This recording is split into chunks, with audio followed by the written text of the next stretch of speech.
शिक्षण शिक्षण जो है वो क्या है, त्रिआयामी है। ठीक है, हमारा आज का टॉपिक है शिक्षण, विद्या और सिद्धांत, टीचिंग मेथड और प्रिंसिपल कहते हैं। तो ये जो शिक्षण है वो कैसा है, त्रिआयामी है, मतलब 3 डायमेंशन है उसका। कितना है, 3 डायमेंशन है, तो उसको बोल सकते हैं आप 3 डायमेंशनल। और जो शिक्षक होता है वो 3 डायमेंशन क्या क्या है, एक है शिक्षक और एक क्या है, शिक्षार्थी। ठीक है, बस देखिए आप समझ गए आप।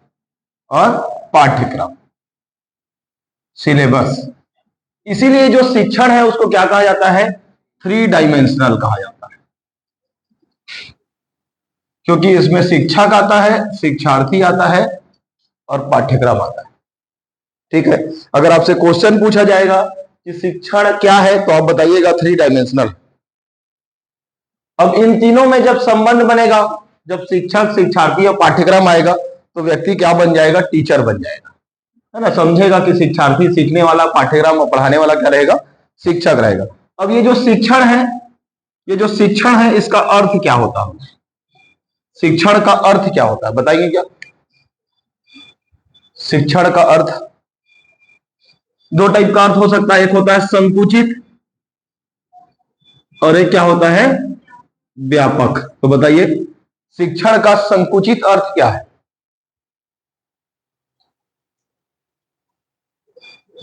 देखो, संकुचित अर्थ मतलब जहां पर किसी निश्चित समय में निश्चित चीज का ज्ञान दिया जाता है। निश्चित समय में निश्चित चीज का ज्ञान देंगे तो उसको क्या बोलेंगे, शिक्षण कहेंगे। उसका मतलब क्या हो गया, संकुचित मतलब शिक्षण। तो इसको लिख लीजिए, अगर किसी एक निश्चित समय में निश्चित समय में निश्चित ज्ञान दिया जा रहा हो, निश्चित समय में निश्चित जगह में,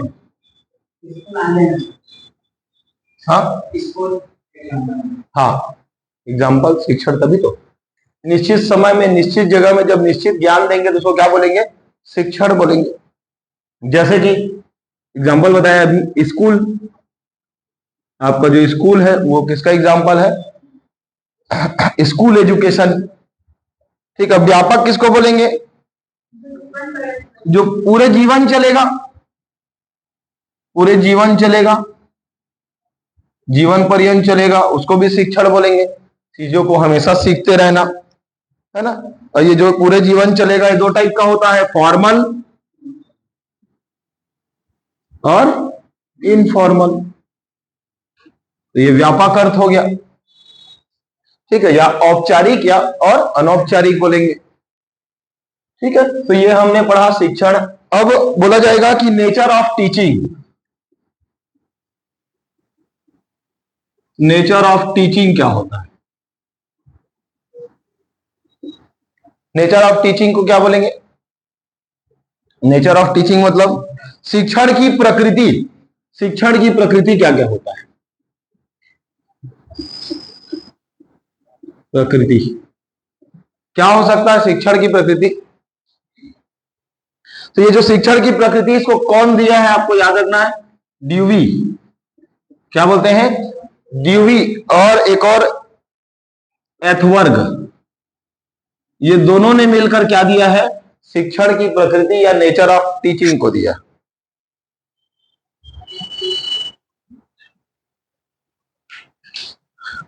तो ये जो शिक्षण की प्रकृति है वो होता कैसे कैसे, शिक्षण की प्रकृति में क्या क्या चीज आता है। तो पहला आता है अंतः क्रिया। क्या आता है, अंतः क्रिया, किसी भी काम को करने का अंदर में किस तरह का क्रिया हो रहा है। उसके बाद ये जो शिक्षण होता है ये उद्देश्य पूर्ण प्रक्रिया है। क्या है, उद्देश्य पूर्ण प्रक्रिया है। और तीसरा कौशल पूर्ण है, किसी चीज को क्या करेंगे, कंप्लीट करेंगे कौशल से, उसको कौशल पूर्ण बोलेंगे। और कैसा है, सामाजिक और व्यावसायिक क्रिया है, सामाजिक क्रिया और व्यावसायिक क्रिया। तो ये सब क्या है, शिक्षण की प्रकृति है। और एक जो आप लिखे हो फॉर्मल और इनफॉर्मल भी लिख सकते हो। तो ये 5 जो है ये शिक्षण की प्रकृति के अंतर्गत आता है कि नेचर ऑफ टीचिंग क्या क्या होता है। ठीक है, अब मान लीजिए शिक्षण है, अब शिक्षण का कोई तकनीक होगा कि उत्तम शिक्षण की क्या विशेषता होता है, अच्छे शिक्षण का विशेषता क्या क्या होता है। तो नया हेडिंग लिखिए, उत्तम शिक्षण की विशेषता, करेक्टरिस्टिक्स ऑफ टीचिंग बोलते हैं, उत्तम शिक्षण की विशेषताएं।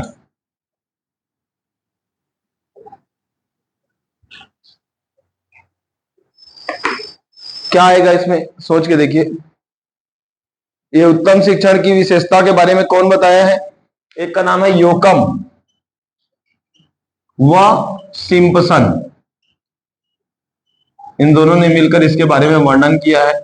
अब हम देखते हैं कि उत्तम शिक्षण की विशेषताएं या कैरेक्टरिस्टिक्स ऑफ टीचिंग में क्या क्या आता है। हमको जो भी शिक्षण देना है वो उसके सिलेबस में ही होना चाहिए, मतलब वो सिलेबस के अंदर होना चाहिए। बोलेंगे वांछित सूचनाएं देना। क्या बोलेंगे? वांछित सूचनाएं देना उत्तम शिक्षण की विशेषताएं हैं।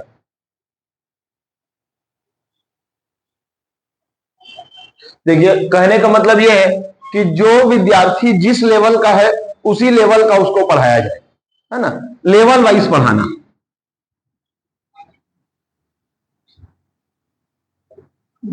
मतलब आप बहुत हाई फाई पढ़ाओगे और बच्चा नहीं समझ पा रहा है तो ऐसा पढ़ाने का कोई मतलब नहीं।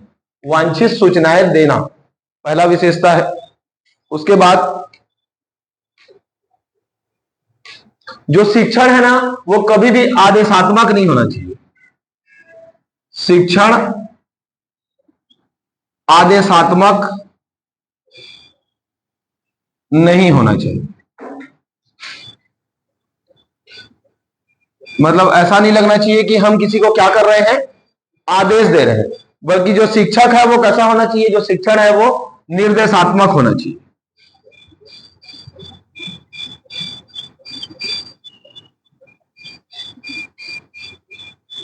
आदेश न देकर क्या होना चाहिए, निर्देश होना चाहिए। ये अच्छे शिक्षण की विशेषताएं हैं कि किस किस तरह से अच्छा शिक्षण होता है। ऐसा शिक्षण होना चाहिए कि बालक खुद से सीखने के लिए प्रेरित हो।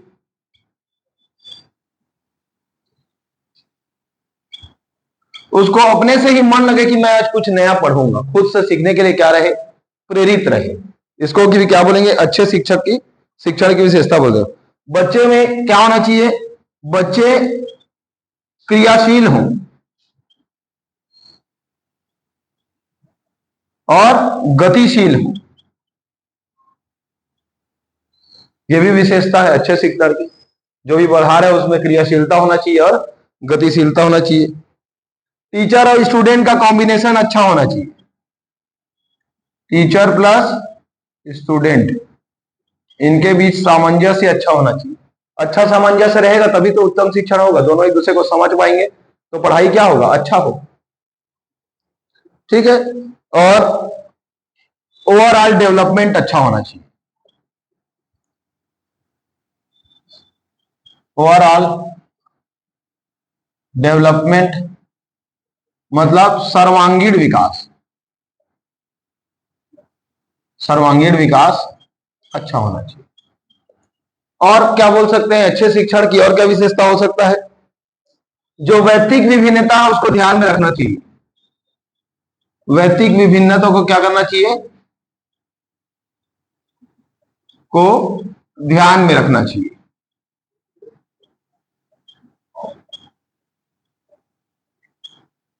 तो ये हमारा ओवरऑल क्या हो गया, 7 पॉइंट। अच्छे शिक्षण की विशेषता हो गया कि वांछित सूचनाएं देना चाहिए, मतलब लेवल वाइज चीजों को पढ़ाना चाहिए। शिक्षण आदेशात्मक नहीं होना चाहिए, कैसा होना चाहिए, निर्देशात्मक होना चाहिए। बालक खुद से सीखने के लिए क्या होना चाहिए, प्रेरित होना चाहिए। बच्चे क्रियाशील और गतिशील होना चाहिए। और टीचर और स्टूडेंट का कॉम्बिनेशन अच्छा होना चाहिए। ओवरऑल बच्चे का डेवलपमेंट कैसा होना चाहिए, सर्वांगीण विकास बढ़िया होना चाहिए और व्यक्तिगत विभिन्नता को ध्यान में रखकर हमको पढ़ाना चाहिए। ये अच्छे शिक्षण की या उत्तम शिक्षण की क्या है, विशेषता है। अब ये जो शिक्षा है इसका कुछ वातावरण का आधार भी रहता होगा कि जो शिक्षण है ये वातावरण में किस तरह से डिपेंड करता है। तो नेक्स्ट पॉइंट है शिक्षा को वातावरण के आधार, मतलब शिक्षण को वातावरण के आधार, ये नेक्स्ट पॉइंट है। तो पहला जो आधार होता है वो होता है सत्तात्मक। किसको बोलेंगे सत्तात्मक आधार, मतलब वही बात कि टीचर और स्टूडेंट का जो कॉम्बिनेशन है उसी को बोल रहा है, टीचर प्लस स्टूडेंट, इन दोनों का जो कॉम्बिनेशन है वो बहुत अच्छा रहेगा। इसको क्या बोलेंगे हम लोग, सत्तात्मक बोलेंगे। अच्छा कॉम्बिनेशन रहेगा तो अच्छी पढ़ाई होगी और जो भी हम चीज बोलना चाहेंगे उस चीज को बच्चा समझ पाएगा। दूसरा होता है प्रजातांत्रिक। क्या होता है, प्रजातांत्रिक। प्रजातांत्रिक कैसे, तो शिक्षा का आधार है प्रजातांत्रिक कैसे होना चाहिए। ये जो प्रजातांत्रिक है ऐसा व्यवहार स्टूडेंट और टीचर दोनों में होना चाहिए, है ना। ऐसा कोई अपने आप को सर्वस्व मानने लगेगा कि मैं टीचर हूं तो मेरे को ज्यादा आता है, मैं स्टूडेंट से अगर ईगो लूंगा, तो दोनों में क्या होना चाहिए, प्रजातांत्रिक। राजा और प्रजा से बोलते हैं प्रजातांत्रिक, तो स्टूडेंट और टीचर में ये व्यवहार होना चाहिए कि दोनों मिलकर काम करें। ये सब हम क्या पढ़ रहे हैं, शिक्षण को वातावरण के आधार पढ़ रहे हैं। उसके बाद हस्तक्षेप रहित होना चाहिए। अगर कोई भी काम है उसको हस्तक्षेप नहीं करेंगे। हस्तक्षेप रहित मतलब हस्तक्षेप नहीं करना है। इंटरफेरेंस, एक दूसरे का इंटरफेरेंस बिल्कुल नहीं करना है। मतलब बालक जब सीख रहा है तो उसको सीखने देना है, उसको बीच में टोकना नहीं है कि धीरे सीख रहा है, फास्ट सीख रहा है, ऐसे करके टोकना नहीं। तो उसके बीच में हमको क्या नहीं करना है, इंटरफेरेंस नहीं करना है। समझ आ गया। ये है शिक्षण को वातावरण के आधार। को आप 3 पॉइंट याद रखना, सत्तात्मक, प्रजातांत्रिक और हस्तक्षेप। नेक्स्ट है शिक्षण के उद्देश्य। शिक्षण के उद्देश्य क्या क्या होता है, एम्स ऑफ टीचिंग।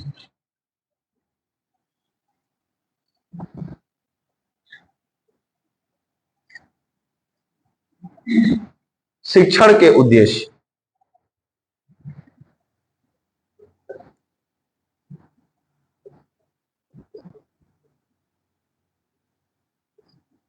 इसको बोलेंगे शिक्षण के उद्देश्य, मतलब एम्स ऑफ टीचिंग। आप जो पढ़ा रहे हो उसका उद्देश्य क्या है, बताइए। क्या एक आध दो बताएंगे, किसी भी चीज का पढ़ाने का क्या उद्देश्य होता है।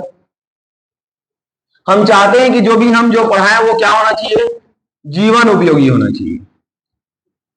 बोलते हैं ना, जो भी चीज आप सिखा रहे हो वो जीवन में उपयोग होना चाहिए, यही शिक्षण का उद्देश्य है। उसके बाद जो भी पढ़ा रहे हैं उसमें बच्चे में रुचियां आए, उनमें क्षमताओं का डेवलपमेंट हो, अच्छा क्षमता उनमें क्या हो जाए, क्षमताएं डेवलप हो। हम यही तो चाहते हैं, बच्चे को पढ़ा रहे हैं तो उसका जीवन में उपयोग हो, उसको रुचियां आए और उसकी क्षमताएं क्या हो जाए, डेवलप होने लगे। उसके बाद बच्चे को सीखने के लिए प्रेरित करना। बच्चे को क्या करना, सीखने के लिए प्रेरित करना। भाई हम किसी चीज को पढ़ा रहे हैं तो हमारा उद्देश्य क्या है कि बच्चा सीख जाए चीजों को। हम चाह ही रहे हैं कि एबीसीडी सिखा रहे हैं या अनाराम सिखा रहे हैं या फिर कोई कविता सिखा रहे हैं तो बच्चा क्या कर ले, उस चीज को सीख जाए। यही तो शिक्षा का उद्देश्य है। उसके अलावा जो भी बच्चा है उसमें हम क्या जगाना चाहते हैं, आत्मविश्वास जगाना चाहते हैं। बच्चे में क्या जगाना चाहते हैं, आत्मविश्वास जगाना चाहते हैं, ताकि बच्चे में अच्छा कॉन्फिडेंस डेवलप हो जाए कि कहीं पर भी किसी भी चीज को बता ले। अगर आप उसके टीचर हो, कोई दूसरा टीचर भी आके पूछे कि बेटा मैथ्स में क्या पढ़ाया है, तो बच्चा पढ़ा ले कि सर पाइथागोरस में पढ़ाए, तभी तो मतलब हुआ। तो उसमें क्या हुआ, आत्मविश्वास डेवलप हुआ। फिर और हाँ, देश, वही बताने वाला, देश, समाज और परिवार, सब जगह विद्यमान रहे उसका दिमाग, है ना, या एक्टिव रहे जो आप बोल रहे हैं, देश के लिए, समाज के लिए, परिवार के लिए कुछ कर पाए, यही तो हमारे शिक्षा का उद्देश्य है। सिर्फ पढ़ाना ही थोड़ी ना, मतलब पढ़ा लिए और उन चीजों को क्या करे, वो अपने लाइफ में इंप्लीमेंट करे, है ना। फिर नेतृत्व की क्षमता होनी चाहिए, लीडरशिप होना चाहिए, नेतृत्व का विकास होना चाहिए। हम किसी भी चीज को पढ़ा रहे हैं तो उसमें ऐसा लीडरशिप होना चाहिए। आप देखते हो स्कूलों में एनुअल फंक्शन होता है तो ऐसे बच्चे को छांट के निकाल लेते हैं जो एंकरिंग कर सकता है। हमको पता रहता है किसके में नेतृत्व की क्षमता रहता है। कुछ ऐसे बच्चे होते हैं कि डांस करते हैं तो जिद भी करते हैं, अच्छा डांस आता है तू कर, हमको पता है अच्छा डांस करता है। तो ऐसे लोगों को डेवलप करना, तो नेतृत्व का विकास हो गया। और लास्ट है सही मार्गदर्शन देना।